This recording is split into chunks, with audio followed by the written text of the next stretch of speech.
هل سألت نفسك قبل كده مين هو أول شخص تولى رئاسة الجامع الأزهر أو هو يكون شيخ الجامع الأزهر؟ تخيل معايا شخص بيبدأ حياته كأي شاب بسيط بيتحرك في أزقة القرى والمساجد، قلبه متعلق بالعلم ومتربي على البساطة والزهد، وفجأة الأقدار بتضفر خيوطها عشان الشخص ده بفضل علمه وصدقه يلاقي نفسه واقف في قلب القاهرة، مش بس عالم عادي، ده بيتحول لأول إمام لأكبر مؤسسة دينية في العالم الإسلامي كله. احنا مش بنتكلم عن مجرد منصب، احنا بنتكلم عن الراجل اللي حط حجر الأساس لمنصب شيخ الأزهر.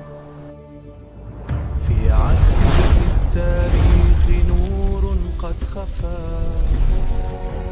فمين هو بقى الإمام الخراشي؟ هو أبو عبد الله محمد بن جمال الدين عبد الله ابن علي الخراشي الملكي. الإمام محمد الخراشي ده اتولد سنة 1601 ميلاديا و1010 هجريا في قرية أبو خراش في محافظة البحيرة. في الوقت ده كانت أقوى حاجة في المرجعية العلمية موجودة في عصرنا كله لها علاقة بالدين والقضاء كان هو الجامع الأزهر. فهو أخذ نفسه واهله خدوه من الريف من ابو خراش في البحيره ان هم يكونوا في الجامع الازهر في القاهره في حي الدرب الاحمر عشان خاطر يتعلم في الرواق الازهري. ففضل يتعلم يتعلم يتعلم لحد ما بقى هو معلم اول في الجامع الازهر. وبعد ما فضل يتعلم في الجامع الازهر ووصل ان هو يعلم في الجامع الازهر تميز في الفقه المالكي لحد ما بقى شيخ المالكيه في مصر والعالم الاسلامي. كان اهم معلم للامام الخراشي عشان يوصل للدرجه العلميه اللي هو وصل لها دي قبل ما ماته كان والده المعلم الاول ليه الشيخ الامام عبد الله الخراشي. فطبيعي جدا لما يكون الوالد هو الامام عبد الله الخراشي يكون النسل بتاعه حاجه زي كده وصلت لدرجه ان هو يكون اول شيخ ازهر في التاريخ. فتدور الايام ويتعلم اكتر واكتر ويزيد طلابه اكتر واكتر وينزع صيته اكتر واكتر وينشهر بين الناس، ويجي وقت ان هم حابين يقللوا الضغط شويه عن الولاة والسلاطين. فيعملوا ايه؟ فيقولوا احنا هنعمل حاجه جديده اسمها شيخ الازهر او شيخ الجامع الازهر، ويقعدوا يفكروا مين ممكن يتولى حاجه زي كده. فيقع الاختيار على الشيخ محمد الخراشي. الشيخ محمد الخراشي يتولاها سنه 1090 هجريا يعني بعد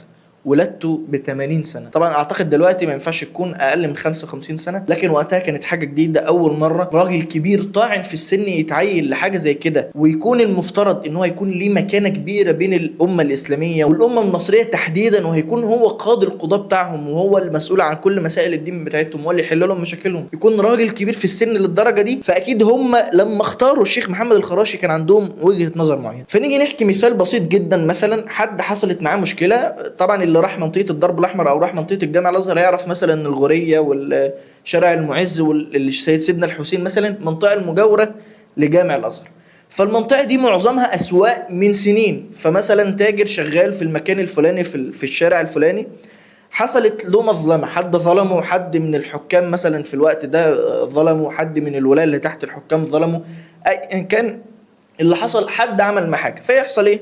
يروح نادي بعلو صوته يا خراشي، فاللي جنبه يندهله، فاللي جنبه يندهله، فيفضل النداء شغال شغال شغال لحد ما الصوت يوصل له جوه الجامع الازهر وهو قاعد بكتبه وورقه بيعلم الناس او بيتعلم هو نفسه. ويروح خارج رايح للشخص اللي بينده عليه ويحل له مظلمته بدون جدال مع الشخص التاني. هو خلاص وصل، قضي الامر، اتحلت المشكله. ده كأن الحاكم نفسه جاله قال له الموضوع انتهى. فتيجي بقى النقطة المهمة قدام كل المصريين ان هم يعرفوا ان الشيخ محمد الخراشي فعلا هو بيحاول يصلح كل حاجة موجودة وهو موجود عشان خاطرهم هم. فيحصل ايه؟ حد من الولاة راح في مكان في السوق فشاف احد الناس اللي شغالين مش عاجبه، انا مش مبسوط منه، فراح فرض عليه رسوم. الرسوم دي كانت تكون مهلكة ليه، شهر كله مثلا هتروح انت شغال عشان تدي الراجل ده الضرايب بتاعته. فالراجل ده لقى نفسه بتلقائية شديدة بيقول يا خراشي نداء على الامام الخراشي ان هو يجي يلحقه من المصيبة اللي هو فيها دلوقتي. اجتمع كل المصريين حوالين الشخص اللي اتفرض عليه الضرايب ده عشان خاطر يعينوه ويساعدوه ويندهوا معاه على الامام الخراشي. ويفضل ان ده شغال لحد ما يوصل للجامع الازهر،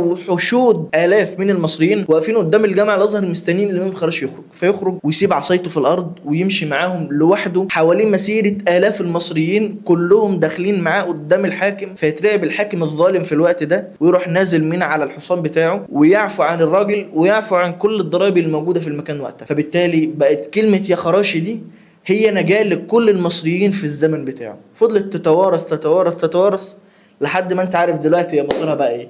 فعرفت بقى كلمة يا خراشي دي اصلا كانت اصلها ايه، ومين هو الإمام الخراشي؟ تنتهي رحلته مع وفاته في سنة 1101 هجريا عن عمره 91 سنة. عاش من الشيخ الخراشي في دفاعه عن المصريين ودفاعه عن الدين وتعليم الناس الدين وتعلم الدين، حتى بعد ما كان هو قاضي القضاة، هو شيخ الجامع الأزهر، هو شيخ المالكية في الجامع الأزهر، هو يعتبر الرمز الأول للدين الإسلامي والمرجعية الإسلامية الأولى في العالم كله في زمانه. فهنا نقول إن الإمام الخراشي عمل لنفسه وعمل لغيره وساب إرث وصل بيه الحال لدلوقتي إن إحنا بنتكلم عنه وبنقول الإمام الخراشي، مش مجرد راجل عادي بنقول محمد الخراشي، لا، ده كان أول شيخ الأزهر، كان هو كل حاجة موجودة في الوقت ده لها علاقة بالإسلام. أنت بقى عملت إيه؟ أنت بقى دعيت ربنا قبل كده وجعلنا للمتقين أماما؟ أنت عمرك قبل كده حاولت بس انت تتعلم حاجه جديده في دينك عشان خاطر تفيد بيها اولادك على الاقل؟ وبس كده تكون حلقه النهارده انتهت مع قصه الامام الخراشي، واقترح علينا قصص للحلقات الجايه، والسلام عليكم. قصص